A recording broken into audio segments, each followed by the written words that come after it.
Bonjour, bienvenue sur Cocotte TV pour une nouvelle vidéo de présentation. Aujourd'hui nous avons une petite boîte puisque le produit est tout simplement le petit Cooler Master G100N, donc un ventilable qui intègre forcément la gamme Master R, et la particularité c'est cette forme. Alors si on le tient comme ça, ça fait un peu ovni façon années 50-60 Mars Attacks, et si on le tient comme ça, c'est donc le Master R G100M avec son petit headpipe de 45 mm de diamètre, plus ou moins. Ça faisait un petit moment qu'on n'avait pas vu un produit de ce type, du coup on est super content de l'avoir en test. Ça coûte 40 €, il y a du RGB, et on va vous montrer en détail ce qu'il y a à l'intérieur. Alors, à l'intérieur, c'est peut-être un peu présomptueux puisque nous n'allons pas démonter forcément le radiateur. On va tout simplement parler du bundle et un peu des caractéristiques techniques. Donc, on l'a dit, le produit fait 40 €. Donc, un positionnement assez particulier puisque de toute façon, le radiateur n'a pas vraiment de concurrence, sauf si on part sur du top flow beaucoup plus classique avec plusieurs caloducs de 6 ou 8 mm. Alors que là, il n'y en a qu'un seul, assez gros. À voir aussi, c'est important, la hauteur qui sera disponible pour la mémoire, au moins sur le premier slot.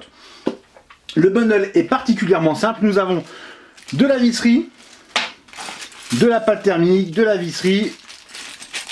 Ici, on voit une petite clé, à voir ce que ça donne au niveau de l'installation. Nous n'avons pas encore ouvert la notice qui est toujours ici, donc on ne sait pas encore, on ne s'avance pas.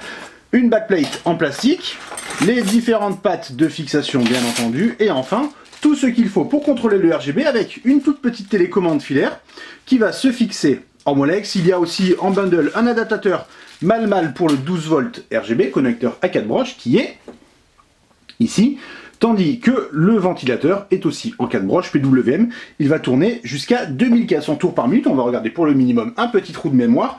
Donc de 600 à 2400 tours par minute. Ventilateur de 100 mm par 25 mm de hauteur. 2400 tours. Est-ce que ça va faire du bruit? Ça risque quand même, effectivement, à plein régime de faire un peu de bruit. Alors là aussi, on s'avance. On va voir un peu ce que ça donne au niveau des tests. Sur notre 980, forcément, on va le faire chauffer, 980X. Sans overclocking dans un premier temps, avec overclocking éventuellement si ça tient, on verra ce que ça donne sur les tests. Nous avons donc dit un ventilateur de 100 mm avec du RGB, autour un petit carénage noir, et ensuite donc ce gros caloduc avec ici le système de fixation sur lequel on va installer les différentes pattes qui sont ici, et après tout autour des ailettes en aluminium, et il faut bien le dire, la finition est vraiment sympathique. Les ailettes sont parfaites, il n'y a rien à redire pour le prix, c'est vraiment bluffant. Les tests, on l'a dit, 980X sans overclocking, avec overclocking. Le test très rapidement, on va essayer de vous le mettre en ligne avant le Computex, et ensuite nous aurons un deuxième ventirad avec encore plus de RGB puisque ce sera de l'adressable, Cooler Master, mais ça ce sera après le salon. En attendant, on vous souhaite à tous une excellente journée. De retour un tout petit peu plus tôt que prévu, forcément nous parlions de RGB, du coup il faut bien quand même montrer le RGB. Ici nous avons installé le radiateur et on peut le dire, selon la carte mère l'installation va être une vraie plaie. Forcément il faut utiliser une clé, s'il y a des radiateurs autour du socket au niveau des VRM ça peut être relativement galère.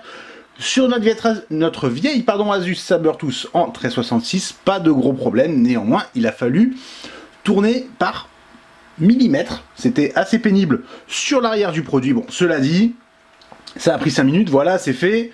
On ne va pas l'enlever de suite, du coup, ça nous rassure un peu, mais c'est bon à savoir, selon la carte mère, forcément, ça va être un peu galère. Pour le reste, il n'y a vraiment rien à dire. Donc là, le ventilateur tourne à plein régime.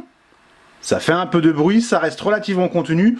On va voir ce que ça donnera dans une pièce un tout petit peu plus calme. Et en attendant, on va parler du RGB. Nous avons 3 boutons sur la télécommande pour gérer... Alors, c'était pas le bouton que je cherchais. Pour gérer la luminosité sur plusieurs niveaux. Alors on notera qu'il n'y a pas de possibilité de couper complètement le RGB, il faut le débrancher. Ensuite, nous avons donc le changement de couleur avec cette couleur au choix, et ensuite le changement de mode. Donc ici nous sommes sur un effet clignotant, on peut changer la couleur. Ensuite, on passe sur un effet respiration, on va dire. Donc toujours, on peut changer la couleur. Et ensuite, il y a le fameux cycle. Et on tourne en boucle, tout simplement. Donc les couleurs sont basiques, mais elles sont sympas. La petite lumière qu'on voit ici est plutôt pas mal. Les diodes qui sont installées directement au niveau du moteur sont discrètes. Alors forcément, là, on les voit particulièrement bien. Mais si on est au-dessus. Admettons que le boîtier est installé verticalement, ça ne fait pas très mal aux yeux, c'est plutôt sympa. Alors forcément, il faut avoir envie d'avoir du RGB, il faut une vitre sur le côté, sur le dessus, enfin peu importe, il faut le voir si jamais on décide de l'installer. Toujours est-il que le look est quand même assez unique, et ça c'est plutôt sympa de la part de Cooler Master d'avoir pris des risques, en espérant bien entendu que les performances suivent un minimum, surtout par rapport au prix. Et ça, comme on l'a dit un tout petit peu plus tôt, on s'en occupe très rapidement. Bonne journée à tous!